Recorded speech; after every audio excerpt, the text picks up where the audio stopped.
Good evening. My name is Martin Luther Nugu Wake Up. Uh, I'm a student practical nurse, and we are registering the video regarding hygiene and skincare. So before that, I have gathered all the materials. And it's important to mention that. So before that, I will I will do hand hygiene, and then provide client privacy, and enter. Come. Hi, how are you? Yeah. My name is Martin. I'm a student practical nurse. I'm gonna provide you with a full bed bath and a mouth care as well. Are you ready to take your? Yeah. Yeah. What's your name, please? Marisa. And what's your date of birth? October 15, 19. Yeah, and I checked that with your wrist. Can you show me your wrist, please? Just to identifier. The reason why we are doing skincare, it's important, is because if it's important because with the accumulation of your skin, your dead cell on your skin, the bacteria can cause infection, because the bacteria and all other microorganisms can accumulate there and cause infection. And then one thing that is important also is that the your body needs to be, your skin needs moisture and lipid in order to to to continue the barrier function, to execute its barrier function. So a regular skin care also makes your skin look really good.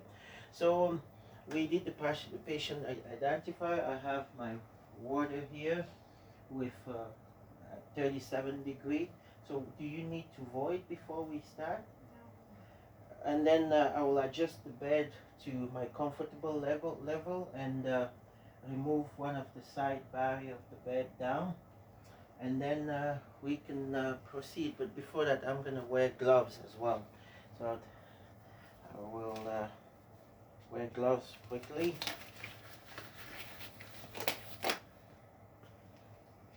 Quickly here. Do you have any questions for me? Good. So we will start with your eyes, but before that, I have a dry cloth here, and I'll put before that I'll put a towel just under your head. If you can lift your head for me, please, a dry towel, and I'll put another towel right here. Good. And then I'll use this. That will be the towel I'll be using for that. And then I'll put. Do you want me to use soap on your face? No. Okay. So I'll start with your eyes. So I'll do from the inside out, and then when I'm done this side, I'll do it on the other side too. Clean from in to out. So, and then so gently. Then after that, I'll move with another part of the towel to the nose, and then to the face. And then if it's a man, I will ask him if he would like to be shaved. So once I'm finished here, after that I'm gonna clean your hand. So I'll lift your hand a little bit, and I'll put the towel along the length of your hand right here, a dry towel. Then I will continue the cleaning. I can use either another towel to clean, and then I'll clean from the distal to proximal. So one this way, from distal to proximal, and then when I'm done this side, I will leave this one tight, and then I'll clean from distal to proximal, and then I will clean over here, and then after that I will use my dry towel to make sure it's dry, And then once I'm done, I can put the deodorant, and I'll do the same on the other side of the hand. You can put your hand down, and then after that, what I'm gonna be doing also, it's putting this towel right here. So your I'll do your trunk. So for the trunk, I can take another towel. A little challenging to and that right there. I can take another towel, and then I'm gonna clean the trunk. If it's a woman, I should pay attention and make sure I clean right under the breast. And then when I'm done, I can cover. I'll do the same by taking another towel here and putting that right in the abdomen level, and I'll clean the abdomen as well with a dry towel. I'll clean the abdomen, and then after that I'll clean the leg. So I will do the same thing by using a little bit of water to clean the legs, and for that I'll put my towel also along the length of the leg. Along the length right there, right along the length, and then I'll clean from the toe and moving towards the moving towards the knee, and then moving upper, so from distal to proximal, so from the far to near. Once I'm done that, I make sure I dry it, and then I cover the leg back, and I'll do the same on the other side too. Now it's important to mention also that if it's a man or a woman, we will perform a perineal care as well. In this case, to perform a perineal care for a female, we're gonna take the towel and do a diamond. Oh, just cover over here, sorry. And then do a diamond sign, and you lift a little bit in this position, and right there too, and do a diamond sign on both sides, and then lift a little bit, and then of course we will start. If there is any fecal material present, we will have to remove that, and we'll put an underpad, a plastic underpad on the back of her buttock, and we'll start by washing the labial majora first, and then we'll wipe the perineum from the front to back going down, and we'll use the hand that we're not using to clean to kind of open a little bit and clean all those areas where the microorganism and the dead cell might be. We'll also gently separate the labia with a non-dominant hand, and to expose the urethral meatus and the vaginal orifice too. So we will be cleaning all that. If my patient has, for example, menstruation, I'm going to be using the single-use wipe to use that, and then and if the woman has an indwelling catheter, for example, we should make sure we don't we don't pull the catheter and tend that. We should just clean the catheter carefully as well. If it's a man, it's a little bit different. In this case, we should try and wash and rinse thoroughly the thigh first, and once we clean the thigh, we cover. We should put right. We should wash the tip of, but before even washing the tip of his penis, we should put a towel there so that his penis will rest right on our towel.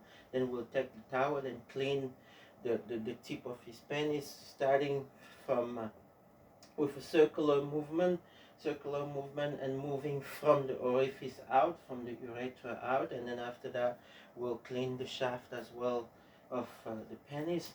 And then once we clean the shaft, we will clean also the other area. In all cases, whether it's a perineal for women or for men, we should always pay attention for redness, for swelling, for irritation, for any discharge, and any sign of skin breakdown even after we have finished cleaning. And we should do that throughout our process too, because when we do that throughout our process, that helps us also to see the areas where there is a deterioration of the skin. And after we have finished that, we can proceed with mouth care. So the mouth care essentially, thank you very much. We have finished our cover. What I'll ask my patient to sit. We'll see how comfortable she is. You can sit, and I'll give you. So we are going to provide to do the mouth care now. So you can just sit down here. I'll give you a glass of water. That will be just the glass, and then I will also give you pasta, a little bit of pasta. There, can you do that, or you want me to help? I will help you to do that. Or if you can do so, what is important to do? So you start cleaning on the top on each side. So I'll show you if you can open your mouth. But before that, I should have moist my brush first. Put a little bit of water on the brush before putting the pasta. But so I can start first with doing some movement on the top, on the front, on the other side, and pay attention to clean the far corner on the top and the bottom. Do the same on the bottom, and do the same on this side as well, and in the front. And I'll ask you to drink a little bit of water, and then I'll still use this one. Normally I should have a small bowl where you can spit in here, but you can spit in here right there, and then we will proceed with continue with the cleaning. Continue with the cleaning here, and then we'll do the same. And then can you open your tongue? So I will clean the tongue as well. Make sure I clean the tongue. In a movement. You can drink a little bit of water and spit it again. Right here. And then this concludes the mouth care for. Thank you very much. The mouth care for a patient who is conscious. In case the patient is unconscious, it's a little bit different. You can sit down, and we'll try and demonstrate that a little bit. Sorry about that. You can sit. So what is important to do when the patient is unconscious? The procedure is almost the same. We identify the patient using two identifiers, but and then we place the towel. We place the towel on the overbed and arrange all our equipment. So essentially, we place the towel right there, and then we move the patient a little bit to the side of the bed, and then we will inspect the patient's mouth. I should have done that also when with a conscious patient. Inspect the patient's mouth for data, for swellingness, for anything, any swollen or bleeding gums. So we should check that. And then after we have inspected that, I remove and dispose my gloves. And I remove and dispose my gloves after I have done that. And I put naturally new gloves, and I position the patient close to the side of the bed, as I explained before, and the bed should be elevated at least for 30 degrees. So just to be, and in case the patient has a mouth chewing reflex, that case I will use I'll wear clean gloves, and then I will put a soft I will put a soft thing so that she can open her mouth, and so that I can have access there. I can also use the suction catheter so that each time I clean that, I can have access to each time there is an accumulation, of saliva and accumulation of all my cleaning material, I can suck that with the catheter. So I will apply the toothpaste on the brush, and then I will cleanse the tooth surface using a gentle up and down motion. And then I will clean the chewing and the inner surface, and then I'll brush the inner and the outer surface as well, and then will gently brush the tongue. So that's the principle. After I have done all that, if I can't use a toothbrush with her, I will make sure I use at least what they call a teeth hack. So it's a little bit of sponge where with a stick there, a stick with a sponge at the end to clean.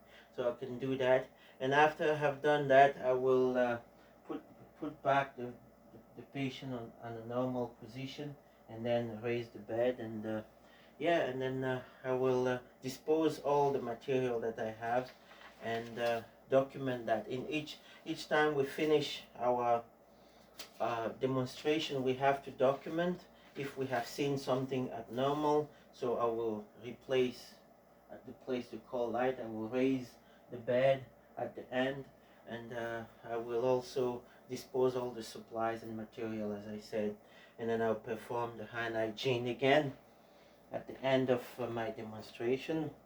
And yeah, that's basically, I will document and report that, and that's basically concludes our demonstration.